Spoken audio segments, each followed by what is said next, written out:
A nugget from Matthew Berry, who is sort of a fantasy football analyst, but also an NFL analyst in general. Yeah, fantasy. He's a fantasy guy. Okay, well, he's living in a fantasy world that I think Patriots fans will like, because he writes that I've heard the Patriots will, all capital letters, do whatever they can to get a real wide receiver one for Drake May and the new coaching staff. I heard they are knocking on all doors, seeing what they can possibly trade for. And one person told me they heard the Patriots called Philly asking if A.J. Brown is available. Oh, all this information coming out. It's not good. It's a lot of information. Not sure it leads to winning, Fitzy. If the information brings you Ronnie Stanley and A.J. Brown, it'll lead to winning pretty soon. My question is, because I am a big believer where there's smoke, there's fire. So Curran says it. I was like, that's a little weird that he brings that up. Now Matthew Berry says it, and I'm like, well, unless they're tied together somehow and it's the same information. How much are they offering? How much are they offering, though? Because don't you think a guy coming off an all-pro season, a badass Super Bowl performance, and a real alpha that they know, like, he's got great value with Philly, obviously just won a Super Bowl. Yeah. But they might be thinking, like, he might even be more valuable to them than he is to us. How much really – we just gave Saquon $42 million. How much should we ask the Patriots for, like a first and a third? Okay, so this sounds stupid to me in a way, because you're like – his contract's kind of enticing, too. Oh, yeah, I don't have a problem with my only question here is, why would the Eagles move on from A.J. Brown? Now, there's two reasons. I'll throw one out there. He's a mercurial wide receiver who you sell high now because wide receivers are inherently crazy, and at some point the downside of the diva relationship is coming. But more importantly, I've read a lot of rumblings that Howie Roseman wants to go get Myles Garrett this offseason. Wants Myles Garrett very badly. Well, maybe the best way to clear some cap space and get some assets that you could flip for Myles Garrett would be to trade A.J. Brown to the Patriots. I guess. Am I talking myself into it? Yeah. Then you got to go get someone to replace. Ted, you got to go get someone who's only going to be 60% of A.J. Brown in the draft, probably, right? Yeah. That offense, I wouldn't touch that offense, Fitzy. I wouldn't touch it. It's perfect. It is an absolutely perfect offense with the running back they have, the offensive line, the dual threat quarterback, and then you have Devontae Smith, who is the deep threat, and A.J. Brown. But A.J. Brown works the short to intermediate. Like, you have everything you want in that offense with the players they have. And why would you take out such a huge, short to intermediate and deep threat A.J. Brown? It doesn't make any sense. I mean, there was him and the coach were kind of whatever, getting after it a little bit, but they worked it out. They were fine, right? Yeah. Okay, if the Eagles are willing to part with A.J. Brown, oh, man. I mean, and looking at his contract, he has a contract through 2029, guys. I mean, there's a potential out after 2026. Didn't he sign last offseason? Didn't they give him like $100 million bumper or a 3-year extension or something? On top of that crazy money they gave him when they traded for him, right? Yeah, I'm pretty sure the original deal was winding. Yes, Dan Ball. April 2024, 3-year, $96 million extension. Yeah. So he got new money, new deal. Should be happy. He got a Super Bowl ring. He's always wanted to play for the Patriots. They've always wanted him. Forgive me then. So it's a 3-year deal. I'm sorry. I messed the it. love Just affair, for proration, they prorate up till 2029. Now, is there a possibility, guys, that A.J. Brown looks at his situation and thinks, okay, I accomplished my goal here. Which was what? Sirianni Just winning the drives me Super Bowl? Yep, I got paid and I won a Super Bowl. I love Vrabel. Now I can go back. Maybe in a couple of years I can win another one there with Vrabes, and I love playing with him. And I did always want to be a Patriot. So let me just finish the arc, if you will, Andy. Became a boss with the Titans, goes to the Eagles. Maybe he's a narrative guy. We know he's well read from Arthur's many adventures on the sideline. Or maybe he's also just, and this is fine, I'm not criticizing this, sort of a grass is always greener. Maybe he's always looking for the next one. And I'm fine if the Patriots are the next one for the next 3 years, right? You go from Tennessee to Philly, you accomplish things there in terms of winning and proving how good you are and worth the money and getting more money. And maybe he just looks at an opportunity to go play with Drake May and the Patriots as that next way to kind of buff up his stature. I would also argue, I'm not the biggest Jalen Hurts fan.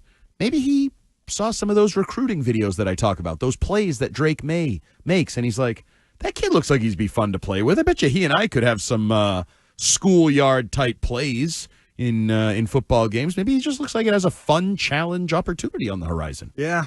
Look, I would be fine with AJ. I mean, not fine. I mean, I'd be willing to give up draft capital. What would you give up? I mean, you can't give up 4, right? No, God, no. Okay, you can't go 4. Sure. You know, I mean, 2 seconds. Would you give up 2 seconds? I mean, yes, I would give up 2 seconds. Does that equate to a first and a third? What about a future first? You know, okay, so a future first. I don't know. Are the Patriots going to be how much better next year? Like, if this was the NBA, you might be giving up a top 10 pick. Well, that's why I was going to say if this was the NBA, I'd want to do like a top 5 protected, top 10 protected. You know, I don't know, like a second rounder next year and a second round of the following year. You know, just I would do 2 2s in a heartbeat. Okay, heartut. This guy would be the best receiver the Patriots had. That's about it. But you know what I would do? This is what I would do. Listen to this is a player that Tom Curran brought up earlier on Jones and Keefe. A guy that used to be here, no longer is here. I'd bring him back. I would try and explore a trade with the Raiders, sending Joe Milton out there in exchange for Jakobi Meyers, who was on the last year of his contract, making $10 million. I'd bring Jakobi Meyers in here ASAP and give him an extension, paying him about $15 to $18 million a year. Okay. You guys, what thoughts? Well, I mean, this is a weird conversation to have because no disrespect. You want to say Jakobi versus AJ? Like after we say AJ Brown, it's a little bit of a step down to say I'd like both. If you can give me both in the offseason. But you have to give up to Jakobi maybe a 5th, a 6th rounder? And that's where I think it's weird. I'd rather give up. Hold on. Just real quick. So do you know how many yards Jakobi had last year? 987. No. He just had about 50 yards less than A.J. Brown. 50 yards. And damn. You know who his quarterbacks were? Gardner Minshew. And Aiden O'Connell. Yeah. Aiden O'Connell. So a guy that caught almost 90 balls, just over 1,000 yards, 5 touchdowns, and he cost you a hell of a lot less. And he's a guy that can play the slot, and he gets open fast, and he gives you the quarterback a fast answer, quick into the play. Give me that guy all day. That, to me, is a smarter play than an A.J. Brown. It's going to cost you a first and a third or 2 seconds and a lot more money. Are you trying to tell me that you'd be comfortable with Jakobi Meyers being your wide receiver 1? No. I'm not saying I'm not saying number 1. What's he costing for in a trade, you guys? What do you think for Myers? Maybe a 5th or 6th. I mean, if Deebo Samuel went for a 5th to the Washington Commanders, what is Jakobi Meyers going to get? Myers didn't have the baggage, overweight, hasn't been dinged up as much. He had his best year last year with those 2 quarterbacks. No, I think Jakobi Meyers is very good. I'm a huge Jakobi Meyers fan. I just don't think he's a 1. He's not. But A.J. Brown's a 1. He's not, but would be a huge addition to this offense. Yes, he would absolutely be better than anything you had. It was a mistake letting him go. But the other aspect of this, too, I don't want to trade Joe Milton for Jakobi Meyers. I'd rather trade a 5th-round pick or a 6th-round pick or whatever actual pick is because, A, that leaves you with no quarterbacks. Now you got to figure out a backup quarterback situation. And, B, it's not much of a return on my investment in Joe Milton. I drafted him in the 6th. If I trade him as essentially a 5th-round pick, I kind of want to see where Joe Milton goes in the preseason over the next year or two. Can I get a 2nd-round pick in a couple of years for Joe Milton? That's my dream. So I'd rather just give up the draft capital. If you tell me they trade for A.J. Brown and Jakobi Meyers, now you're talking. All in, baby. Now you're talking. Now I'm going to be acting like Fitzy and predicting playoff wins and parades and playoff wins. I just think that they're going to sniff the wild card. Hold on. With A.J. Brown and Jakobi Myers, you wouldn't predict no. We'll win the Super Bowl. Okay, thank you.